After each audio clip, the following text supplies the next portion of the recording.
uma ngabe usufikile kuyona nje iyathatha mina ngiphuza ngoba ngine stress akho umuntu ongisupporta ekhaya akho umuntu onginakile ekhaya futhi ngicabanga ukuthi ngiyothola ingane khona ngizothola imali ye grant now masivula ama ground sivula ama hall sicela ukuthisha ama class afternoon abantwana babe busy nga something omunye umntwana uzabe busy abi criminal ahamba yobamba umama thatha isikhwama ngoba alikho ground lokumgqilaza ngoba akenzi lutho ne energy eningi ayikho futhi guidance asena ama role model ngiyafisa ukuthi ngiphume la mhlambe senginama role model awu 500 ngoba akusho ukuthi awekho akhona kuphela awanike iplatform asizihluphi ngalokho ezinye zenhlelo umuntu enazo njoba sengengabala nje uqeda bona ubugebengu ikomiti ezofuna abantu imisebenzi ama passage isitamkoko siyafisa ukuthi njoba sizoba na into ekuthiwa i-ward committee i-committee le development isitamkoko zicela amagceke abantu uyadlula emzini omuntu awusakwazi ukuphefumula ulo muntu uhleli kodwa khona la siyafisa ukuthi ke kule committee le ward parliament esizoyenza nama ward committee kusetshenziswane vula amathuba emisebenzi ama passage isitamkoko amaholo alungiswe nama ground abe sezingeni elifanele so ngizama ukubeka nje ukuthi iziphi inhlelo umuntu anazo hey shaya baba Sgananda ewashaya kakhulu ba ngoba ngempela uma usuthi uyabhekisisa ngempela amathuba emisebenzi maningi esingakwazi ukuyikhandela wona la ngaphakathi ngaphandle ukuthi sizivuke sekabazi manje ke nje ubukhuluma kanje ngiyabona ukuthi cha engazothi usuvula eminye iminqa yokuthi ikhona indlela engenzeka ngayo uma ngase kube khona iParliament eliba khona ngaphakathi elizohlanganisa zonke inhlaka akukhulunywa ngenhlaka befundisi inyanga odokotela obanibani injalo njalo ake ngiede nje kancane kulokho kusho ngiyaxolisa ungene emadivini emsakazo zingakanani ingane ezihlala kule ndawo esiyakhile hey ezinga registeranga lapha ka mhlawumbe database yokuthi zihlala la le database esikhuluma ngayo mhlawumbe ngathi mina u20,000 sikhuluma abantu abaregistiwe for ukuvota phela angikhulumi ngengane mina ezingaregistile now my question is zingakanani izingane ezihlala la ezithenga ama uniform uzwathengapi hey umalini le mali ezithenga ngayo kungani kungenziwa imizamo yokuthi aqeqeshwe intsha aqeqeshwe omama iuniform ithungwe la ngaphakathi izicathula zikhandelwa ngaphakathi ukudla okuzophekwa esikolweni akutshalwe la ngaphakathi indawo esiza abantu ngembewu zokutshala nayi la kudlalwa khona imoto eMarand Ridge kufika abantu bangaphandle bezosizakala ngazo basizakale futhi labantu muyakubona mona endawo yakho bayakubiyela bakunika amathangi bakunikeza imbewu bakunikeza umanyolo ayikho into abangakunikezi yona enye yezinto okufanele ukuthi mhlawumbe sike si-unlock yileyo ukuthi uhulumeni wethu mengabe ethi uyasiza umlungu memsiza ngogandaganda amsize ngemali amsize ngenkomo amsize ngemali okholela abasebenzi amsize ngeplaza amsize ngendlu amsize ngayo yonke into thina abantu abamnyama sizwa ngayo sizwa ngebhala nespade phela nembewane ezoyifaka engadini bese kuthiwa ngiyaxolisa ukuthi mhlambe ngibeke kambi kodwa ake siyibuke lonto leyo mesizwe umlungu usizwa ngama-million thina sizwa obana sebesiziwe kuthina kulento ukuthi sikwazi ukuzibambela entweni ye-farming entweni yengadi entweni ye-agriculture so ke kodwa konke lokho futhi ngizogqugquzela nje kakhulu nayo iyouth ngokubambisana nabaholi uyabona manje ngokutshela umgxola mina yabo manje masusukile manje uye la kuthiwa khona kusizwa osomabhizinisi eThekwini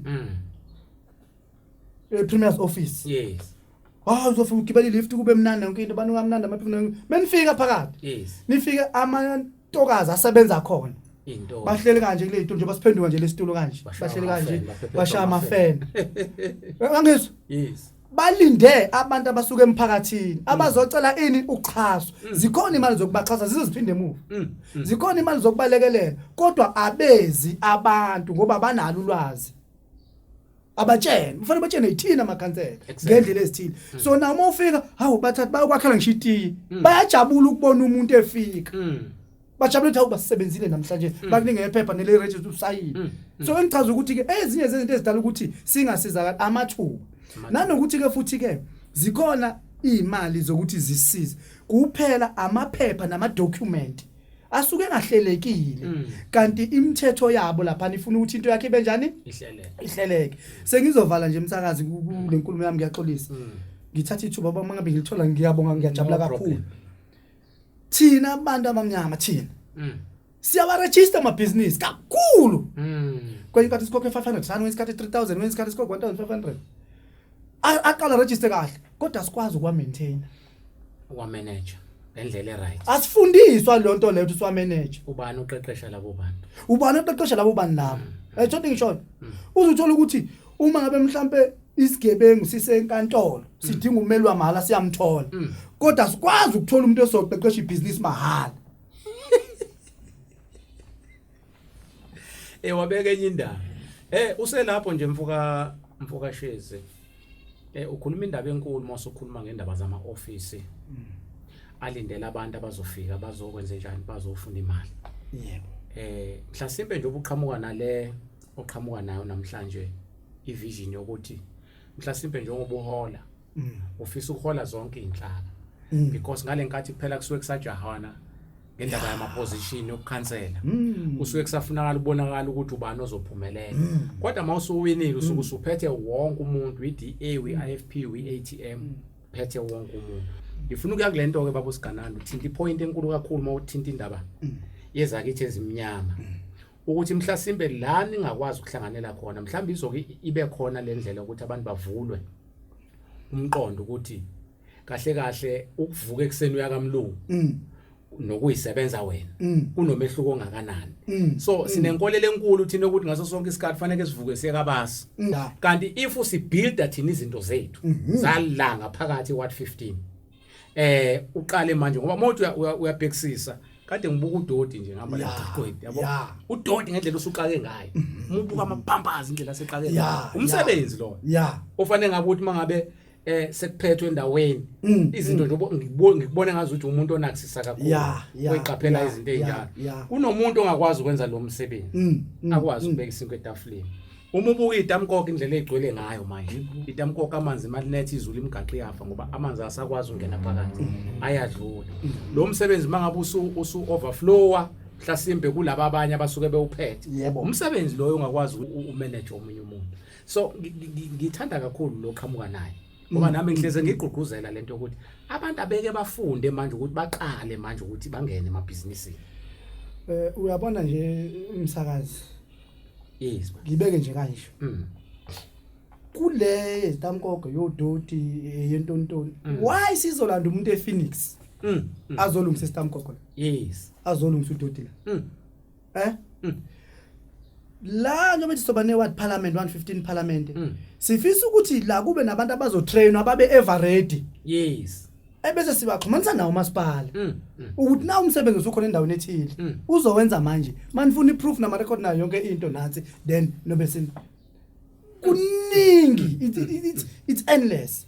sibuye futhi size kule eyokuthi besikhankasa sibaningi nenhlangano ezahlukene nabanye khona la ngaphakathi sihlangene kubona abafuna mhlawumbe kube ibona amakhasi ngiyacela ngiyanxusa manje sizoyibiza imhlangano abantu abeze emhlanganweni bangesabi ngoba sekuphelile konke lokho nami uqobo lwami ngiyavuma futhi ngiyaxolisa kubona mangabe bezongizwa ziningi izinto engizikhulume kubona ziningi izinto engiyisho kubona nengizenze kubona ukuze nathi ngeke ngasikwazi ukuthi sifinyelele kule position esikuyona ngenxa yokuthunywa abantu so ngiyaxolisa lokho ngiyazi mesangibuka yena usabambe le yanto sesenjolo ukuthi ke sizayibiza imhlangano so ubizini nje oqala mhla ka27 November sisazoyibiza eminye organization neyomphakathi ke manje na ukuthi ke sonke asisebenzeni wonke umuntu kahle kahle mina ngifisa ukuthi njengoba nje ngiyikhansela bangangibizana nongibiza nangokhansela bathi nje Sgananda indaba iqala lapho umuntu musumthatha wena usumsusa le kade nikwazi ukuconnecta kahle khona umtsheni iqiniso usuyam elevate umsa ngaphezulu kwakho tshena mina ukuthi ubaba ona 69 years uzosho kanjani mina baba ukhansela ngoba ufuna ukuthi mntanami yebo ukuza kwa mina ngifisa ukuthi ngibe isithunywa angibe umntwana nje bade ngumntwana ngibe umngane nje bathu ngifuna nasibe abangani nomphakathi ukuze ngiwufile ungifile sikwazi ukubonisana ubusuku nemini enye nje into issue enkulu sihlala nabantu abanye baphuma la ngazi khona eEastern Cape kuhle mengabe ku weekend siyathenga siphuze senze konke nayo yonke into mase shonile lo muntu kwenziwa njalo akanamali ube ngasebenzi asiwazi umndeni wakubo yes So manje mina njengomuntu oyikhansela kufanele ukuthi naleli parliament sakhuhlaka ngoba ziningi izimo enjalo uthola omunye siyamazi kodwa akusebenzi umuntu khona umzimba usuhlale emakhazeni mhlawumbe kube nzima ukuthi uye emakhazeni abazi bazoyisa ngane emakhazeni ngoba lo muntu akuyona imetha yamaphoyisa kufuna nje ahanjiswa emakhazeni kuyinkinga lokho kufanele babukhansela so essentially kuwumsebenzi wethu sonke siwumphakathi ngiyamema manje umuntu one idea sizoba nama suggestion box ema-rank nasema-clinic nasemahholo sobaqoqa once every week nangama weekend futhi njengokhansela ngizotholakala endaweni ezithile sizobatshena abantu ku social media ngoba there's one thing engivula amehlo ngeCovid ukubaleka kwe-social media bengayinakile Facebook no WhatsApp so essentially ukuthi ke sizobazisa abantu futhi e-office sizotholakala kunensuku eziwu2 nje esizozidedicatela nje ukuthi ukhansela kabe se-office noma thuphi zanganani kukhona umuntu ofisa nje ukuthi mengabuthi ukhansela uzoba khona ngo8 mhlawumbe kuya ku2 then unamanye ama meeting kuyalezansi waphela ufuna gijima ungahlala office nomphelo lezo nsuku azibe standard zingabangiswa ezinye izinto azime ezinye izinto ngoba labantu bafuna ukukhuluma nokhansela bakhetha ukhansela abafisa ukumfica eoffice bakhulume naye so esengisho ukuthi nje umsebenzi mude mkhulu kodwa okwami ukuthi nje ngizimisela ukusebenza nawo wonke umuntu futhi mangabe kukhona umuntu namakhuluma kabi mina enza kabi mina hayi sidlulile leyo manje mawukhansela kunento esiyifundayo u117 okhuluma ngecode of conduct ka 1998 so now ziningi izinto ezikhulunywa lapha yana bengajabula nje ukuthi samakhansela nabanye ozakwethu sike sizibheke singagcwali idust yona into ezosilekelela ke going forward singagcini seyikhuluma zonke yeah siyabonga baba Sgananda ngicabanga bekuyipoint lethu lokugcina leli sesovala nje angifuni sishiye kakhulu le yabantu abasha ukuthi nansi youth ingene kakhulu edakamizweni nansi youth sibona ehla enyuka impela lapha emgaqweni 24 hours phela phansi phezulu jika amajika sithini ngeyouth mhlambe siyibeka kuliphi mhlambe izinga njengoba usuphethe usungenile mhlasimbe sithini ngalabantu abasha esibabona begugela emgaqweni njengethayile emoto umuntu omkhulu zinkulu kakhulu inhlelo ze-youth enginazo ngoba ucwaningo esilenzile lusitshela 64% we-youth yala kule ndawo awusebenzi 64% nosufundile omunye waqeda uhlele emakhaya sikhuluma mhlambe ngeminyaka esukela ku mangizobeka nje umuntu mhlambe uqeda umatricela ko 18 years to 35 18 years mhlambe to 35 yes now sizofaka ifocus enkulu ku-youth engasho ukuthi laba abangaphezulu kwa-35 asiyifaki ifocus ibona ngesizathu sokuthi nabakhona ama-complain ukuthi shuthi nangizuvota ngoba nginakiwe mina ngiyona i-youth nabo sizobanaka kakhulu ingakho sakha leli parliament leli kodwa mangizogxila nje ku-youth one sizolungisa ama-ground abesezingeni elifanele sizovula silungisa ama-hall ukuze bakwazi ukuthi uyopractice benze isketch nayo yonke sizogxila kakhulu ayizuphela inyanga noma 2 weeks singayenzanga i-youth educational programs so ke kunabantwana besibabona kula amanye ama-political party o-ATF, ABC, EFF, ntontoni sizoyakubona sibalande sosebenza nabo sengiqalile vele ukubalanda ngisebenza nabo makunama-youth desk dialogue kunama-safety meetings mhlawumbe sontweni nofata nama-bishop nama-sistela now ziningi inhlelo ze-youth esinazo sifisa ukuthi siyi-capacity siyi-support ngayo yonke indlela okungenzeka ngayo yebo-ke ikhona-ke iqhala kwabanye ozakwethu njoba nami ngiphuma kwi-political organization engithumile njengokhansela we-ANC yes so banakho lokho ukuthi uSgananda siyamazi ulunge kakhulu bazom-overpower iyona downfall ke leyo ke yabanye bozakwethu ukuthi bangazi ukuthi why others never overpower him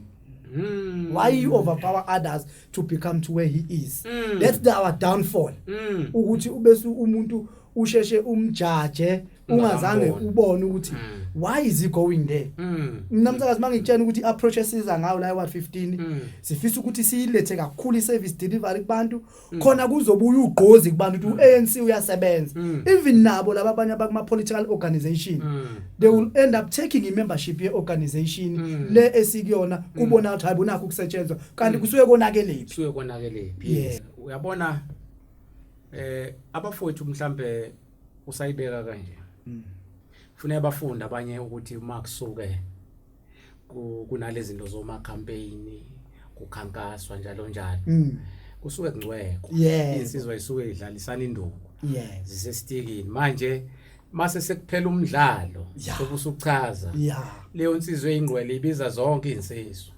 bese ke kubuya kuzohlala phansi kwenziwe ibrayi kudliwe inyama bese kukhishwa ama ideas wayibeka kamnandi kakhulu moyibeka kanjalo. Yabona nemsakazo ufaka igama elodwa nje lapho njoba sesithi sesiphila kuhulumeni nothi weapartheid wedemocracy sisuke sipractice idemocracy ngalenkathi singcweka sishayana sophisana kanjalo niyagezana emeni insizwe emakaya emidlalweni.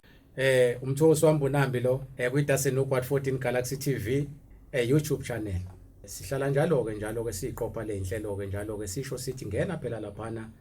ku YouTube channel ufika usubscribe ucopy upaste njalo download njalo.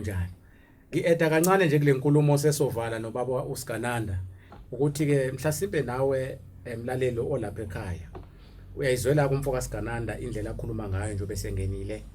kwezocancel uthi wozani nonke abafundisi bamabandla ngakuba abantu abaholi bendabuko abafowethu abakuma sports njalo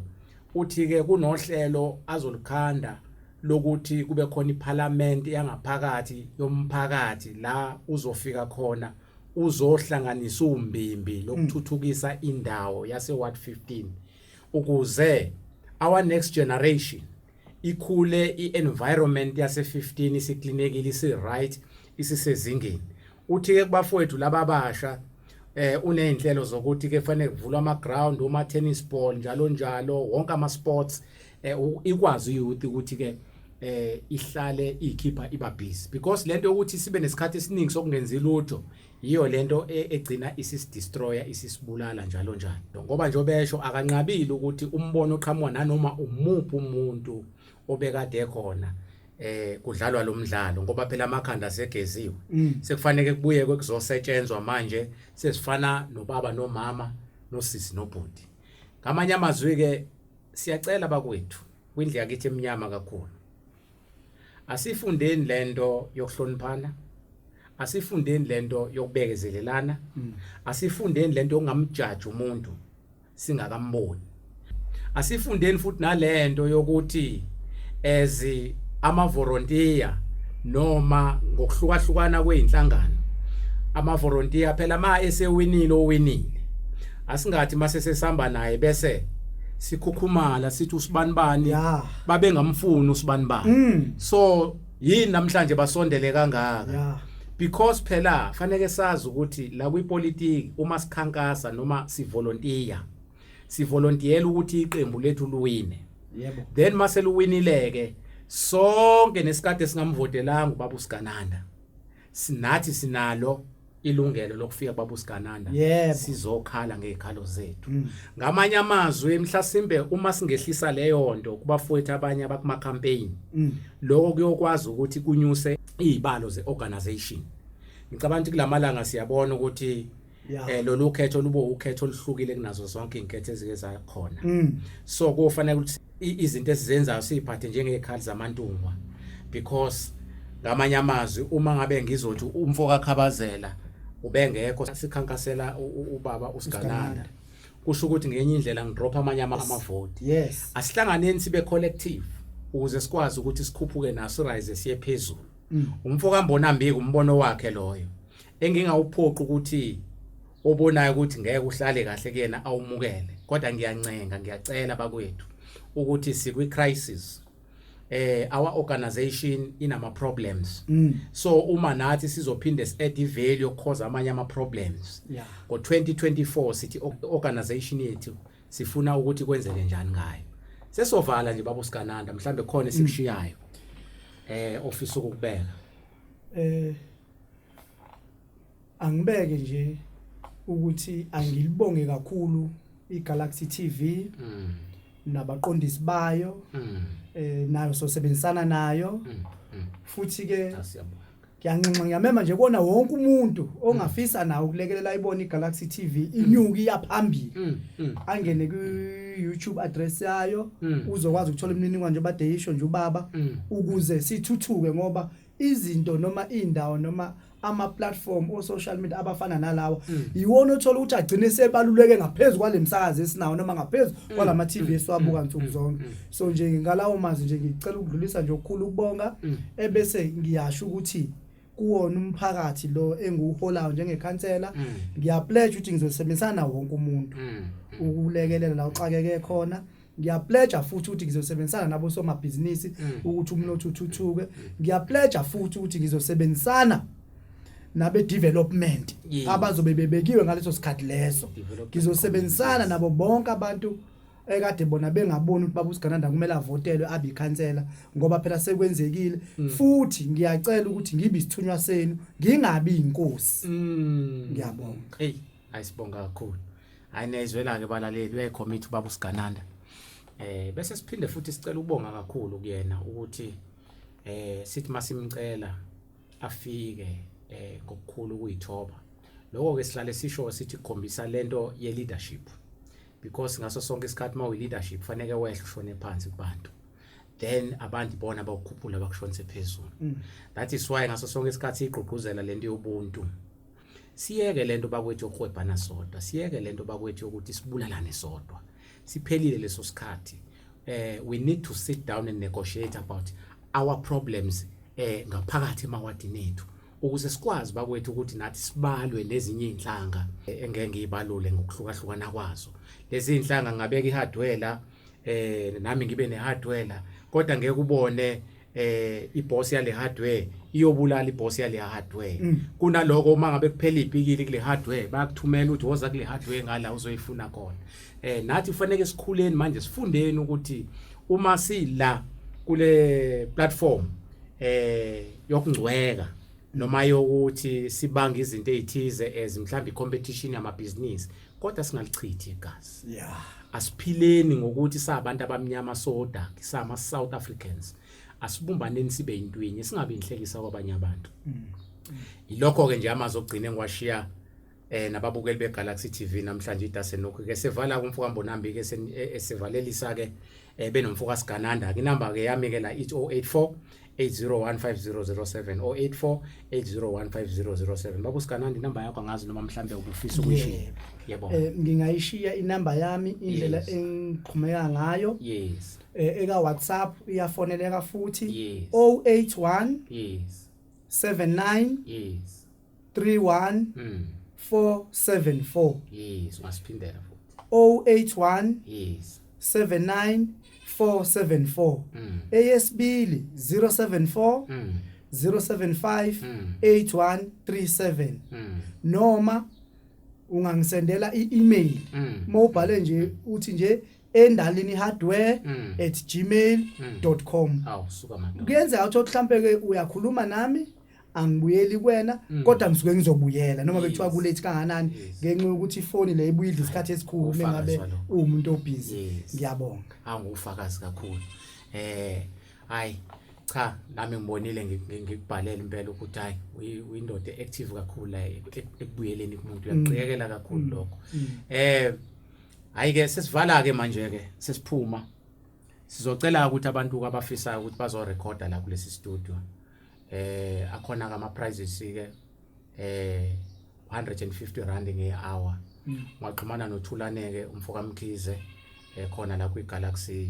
TV ne-DMT Studios mhlasimbe ke Thulani ngasiphi inamba yakho ocingo mfowethu 072 yes 811 yes 0958 yes nabanye abafisayo ukufika bezoqopha izinkulumo zabo njalo njalo njengoba nabanye sebeke bafika iprice ke futhi kuseyiyona leyo umfowethu wenza ushwele 150 rand kuseyiyona ke iprice leyo okwamanje because umfowethu uyachaza ukuthi istudio sesisha sesivala ke sesiphuma ke manje ke siyabonga kakhulu ke umthoso waMbonambi ke sesiyocela ke bakwethu ke